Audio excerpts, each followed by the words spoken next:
Radhe Radhe friends. भादो माह के शुक्ल पक्ष की तृतीया तिथि को हरितालिका तीज मनाई जाती है। इस दिन महिलाएं अपने पति की लंबी उम्र और अच्छे स्वास्थ्य के लिए व्रत करती हैं और कुंवारी कन्याएं मनचाहा वर पाने के लिए व्रत करती हैं। इस साल हरितालिका तीज 18 सितंबर को रखा जाएगा। आज की वीडियो में मैं आपको हरितालिका तीज की बहुत ही सरल विधि बताऊंगी। हरितालिका तीज की पूजा करने के लिए सबसे पहले हम एक चौकी लगा लेंगे और चौकी पर लाल कलर का कपड़ा बिछा लें। तो एक दिन पहले अपने हाथों में मेहंदी लगा लें। पूरे 16 श्रृंगार करके आप हरितालिका तीज का व्रत करें और पूजन करें। फूलों का आसन देकर भगवान शिव शंकर और माता पार्वती को विराजमान करेंगे। वैसे तो मिट्टी की मूर्तियां बनाई जाती हैं। अगर आप किसी कारणवश मिट्टी की मूर्तियां नहीं बना सकते हैं तो आप शिव परिवार की फोटो अथवा मूर्ति का भी पूजन कर सकते हैं। और अगर आपने मिट्टी की मूर्तियां बना ली हैं, मिट्टी की मूर्तियां आप एक दिन पहले ही बना करके रख लें, जिससे आपको पूजा वाले दिन ज़्यादा हड़बड़ी ना करनी पड़े। वैसे मूल रूप से मिट्टी की मूर्तियों का पूजन किया जाता है। तो मैंने यहाँ पर माता गौरा बना ली हैं, भगवान शिव शंकर बना लिए हैं और गणेश भगवान बना लिए हैं। अगर आपको कोई विशेष आकृति बनानी नहीं आती है, आप पिंडा आकार में, गोला आकार में भी आकृति दे करके आप शिव परिवार बना सकते हैं। आकृति मायने नहीं रखती है, यहाँ पर आपके भाव मायने रखते हैं। तो आप किसी भी आकार में मूर्तियों को बना सकते हैं।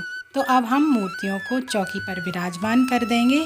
थोड़े से अक्षत रख करके हम कलश को और मूर्तियों को विराजमान करेंगे। तो मैंने यहाँ पर एक पीतल का कलश ले लिया है, यानी लोटा ले लिया है। उसमें पहले आप चाहें तो कलश के नीचे आप अष्टदल कमल बना सकते हैं, या फिर आप सादा तरीके से चावल रखकर कलश की स्थापना कर सकते हैं। तो पहले हमें कलश में थोड़ा सा गंगा जल डालना है और उसके बाद हम शुद्ध जल से कंठ तक कलश को भर देंगे। गंगा जल हमें इसलिए डालना है क्योंकि शिव जी की पूजा में गंगा जल का विशेष महत्व होता है। और कलश में हम, अगर आपके पास साबुत हल्दी है तो आप एक गांठ साबुत हल्दी की डाल सकते हैं कलश में। मैंने यहाँ पर पिसी हुई हल्दी ले ली है, एक सुपारी की गांठ ले ली है और एक सिक्का हमें डालना है। कुछ अक्षत के दाने डालने हैं, यानी चावल डालने हैं, और कुछ हमें पुष्प डालने हैं। तो ऐसे हमारा ये कलश तैयार हो जाएगा। इसको पूर्ण पात्र बोला जाता है। और हमें ये आम के पत्ते लगाने हैं। आप चाहें तो आम की टहनी भी ले सकते हैं। यहाँ पर आप 5-7 आम के पत्ते ले सकते हैं। तो आम के पत्तों को अच्छे से धो करके उन पे हम चंदन और रोली से तिलक करेंगे। उसके बाद में हम कलश पर स्थापित करेंगे। और कलश को स्थापित करने से पहले आप उसके कंठ पर कलावा अवश्य बांध लीजिएगा।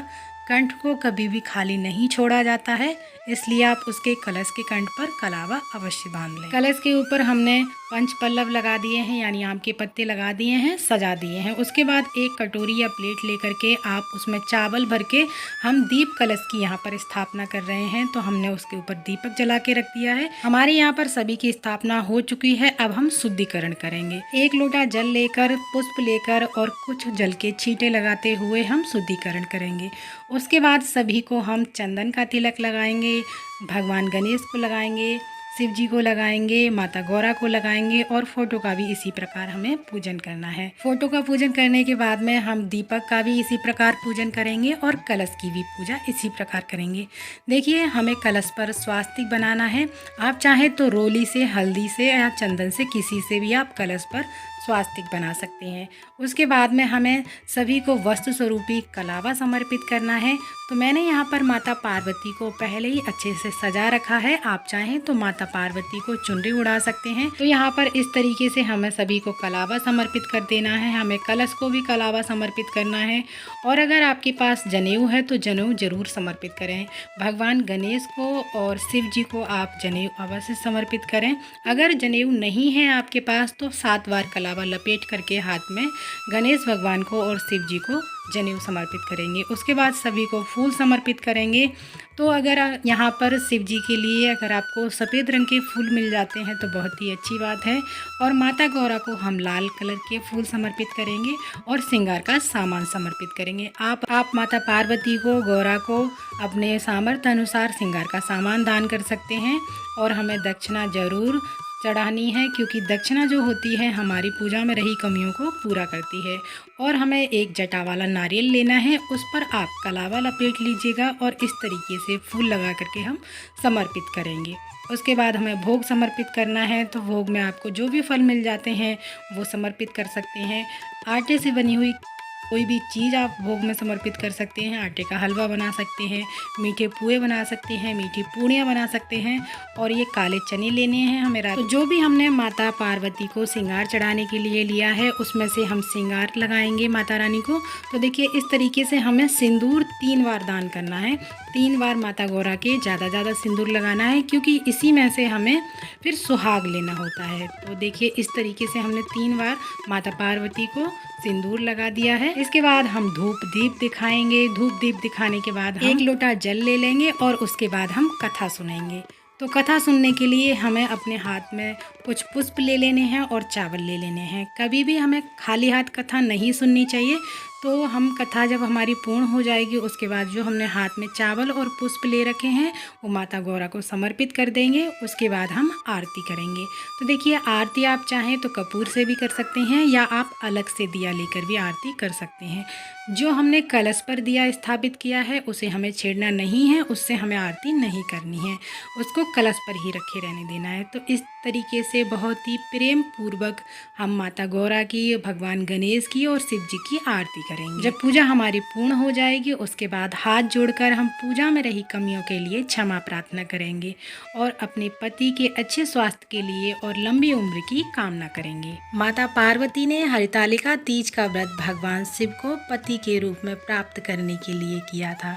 यही वजह है कि कुंवारी लड़कियां अच्छे वर की प्राप्ति के लिए यह व्रत करती हैं और सुहागन स्त्रियां अपने पति की दीर्घ आयु और अच्छे स्वास्थ्य के लिए व्रत करती हैं। पूजा पूर्ण होने के बाद में हमें माता पार्वती से सुहाग लेना होता है। तो हमें किस तरीके से सुहाग लेना है, अपनी साड़ी का या आपने जो चुनरी ओढ़ रखी है उसका पल्लू लेकर के हमें इस तरीके से 3 बार अपनी मांग में सिंदूर लगाना होता है, यानी भरना होता है। माता पार्वती से हम इस तरीके से 3 बार सुहाग दान में लेते हैं। तो इस तरह से हमारा हरितालिका तीज की पूजा पूर्ण हो जाती है। पूजन के बाद जिसने व्रत किया है उसे कुछ नहीं खाना है, अगले दिन खाना होता है। और जो भी भोग प्रसाद आपने समर्पित किया है उसको घर के सभी सदस्यों में बांट देंगे। तो ये हरितालिका तीज की पूजा हमारी पूर्ण हो जाएगी।